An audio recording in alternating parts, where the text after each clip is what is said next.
परमेश्वर के दैनिक वचन। लोगों के हृदय में परमेश्वर की समझ जितनी अधिक होती है, उतनी ही उनके हृदय में उसके लिए जगह होती है। उनके हृदय में परमेश्वर का ज्ञान जितना विशाल होता है, उनके हृदय में परमेश्वर की हैसियत उतनी ही बड़ी होती है। यदि जिस परमेश्वर को तुम जानते हो वो खोखला और अस्पष्ट है, तो जिस परमेश्वर में तुम विश्वास करते हो वो भी खोखला और अस्पष्ट होगा। जिस परमेश्वर को तुम जानते हो वो तुम्हारी स्वयं की व्यक्तिगत जिंदगी के दायरे तक ही सीमित है और उसका सच्चे परमेश्वर स्वयं से कुछ लेना देना नहीं है। इस तरह परमेश्वर के व्यावहारिक कार्यों को जानना, परमेश्वर की वास्तविकता और उसकी सर्वशक्तिमत्ता को जानना, परमेश्वर स्वयं की सच्ची पहचान को जानना जो उसके पास है और जो वो है उसे जानना, सभी सृजित चीजों के बीच प्रदर्शित उसके कार्यकलाप को जानना, ये चीजें हर उस व्यक्ति के लिए अति महत्वपूर्ण हैं जो परमेश्वर को जानने की कोशिश में लगा है। इनका सीधा संबंध इस बात से है कि लोग सत्य की वास्तविकता में प्रवेश कर सकते हैं या नहीं।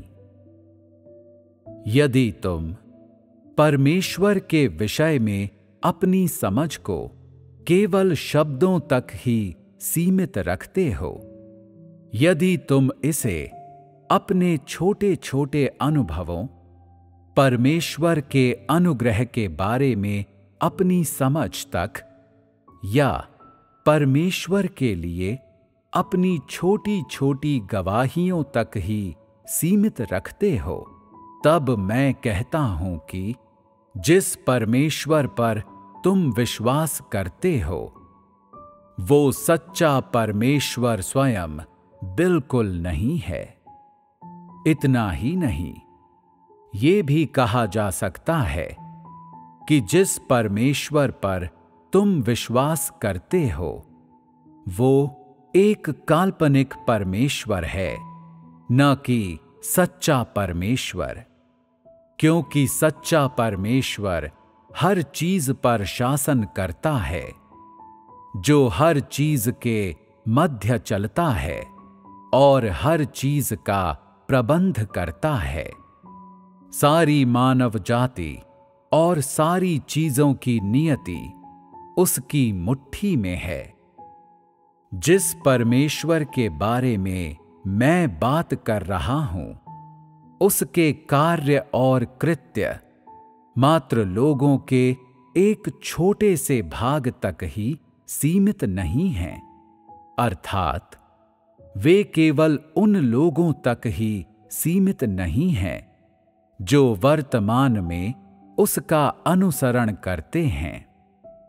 उसके कर्म सभी चीजों में, सभी चीजों के अस्तित्व में और सभी वस्तुओं के परिवर्तन के नियमों में नजर आते हैं।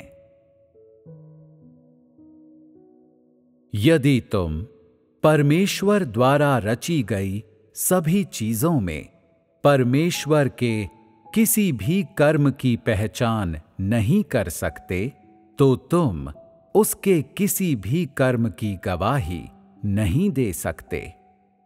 यदि तुम परमेश्वर के लिए कोई गवाही नहीं दे सकते, यदि तुम निरंतर उस छोटे तथाकथित परमेश्वर की बात करते रहे जिसे तुम जानते हो, वो परमेश्वर जो तुम्हारे स्वयं के विचारों तक ही सीमित है और तुम्हारे मस्तिष्क के संकीर्ण दायरे में रहता है। यदि तुम उसी किस्म के परमेश्वर के बारे में बोलते रहे तो परमेश्वर कभी तुम्हारी आस्था की प्रशंसा नहीं करेगा। जब तुम परमेश्वर के लिए गवाही देते हो और यदि तुम ऐसा सिर्फ इस संदर्भ में करते हो कि तुम परमेश्वर के अनुग्रह का कितना आनंद लेते हो, परमेश्वर के अनुशासन और उसकी ताड़ना को कैसे स्वीकार करते हो और उसके लिए अपनी गवाही में उसके आशीषों का आनंद कैसे लेते हो, तो ये बिल्कुल ही अपर्याप्त है और ये उसको कतई संतुष्ट नहीं कर सकता। यदि तुम परमेश्वर के लिए इस तरह गवाही देना चाहते हो जो उसकी इच्छा के अनुरूप हो और सच्चे परमेश्वर स्वयं के लिए गवाही देना चाहते हो, तो तुम्हें परमेश्वर के कार्यों से उसके स्वरूप को समझना होगा। हर चीज पर उसके नियंत्रण से तुम्हें उसका अधिकार देखना चाहिए और उस सत्य को देखना चाहिए कि कैसे वो समस्त मानव जाति का पालन पोषण करता है। यदि तुम केवल ये स्वीकार करते हो कि तुम्हारा दैनिक भोजन और पेय और जीवन की तुम्हारी जरूरत की चीजें परमेश्वर से आती हैं, लेकिन तुम उस सत्य को नहीं देख पाते कि परमेश्वर अपनी रचना की सभी चीजों के माध्यम से संपूर्ण मानव जाति का संपोषण करता है, कि सभी चीजों पर अपने शासन के माध्यम से वो संपूर्ण मानव जाति की अगुवाई करता है, तो तुम परमेश्वर के लिए गवाही देने में कभी भी सक्षम नहीं होगे। ये सब कहने का मेरा क्या उद्देश्य है? उद्देश्य ये है कि तुम सब इसे हल्के में न लो, कि तुम ऐसा न समझो कि ये विषय जिनके बारे में मैंने बात की है वे जीवन में तुम लोगों के व्यक्तिगत प्रवेश से असंबद्ध हैं, कि तुम लोग इन विषयों को मात्र एक प्रकार के ज्ञान या सिद्धांत के रूप में न लो। यदि मैं जो कह रहा हूं उसे तुम उस तरह के रवैये से सुनते हो तो तुम्हें कुछ भी प्राप्त नहीं होगा। तुम लोग परमेश्वर को जानने के इस महान अवसर को खो दोगे। इन सब चीजों के बारे में बात करने के पीछे मेरा लक्ष्य क्या है?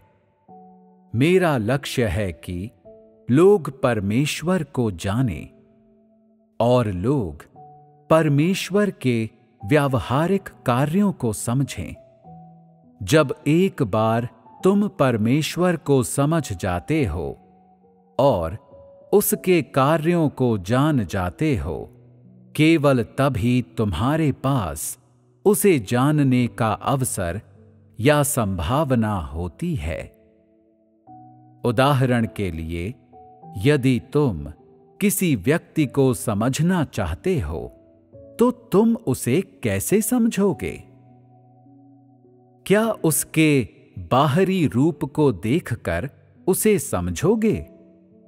क्या वो जो पहनता है और जैसे तैयार होता है ये देखकर उसे समझोगे या उसके चलने के ढंग से समझोगे?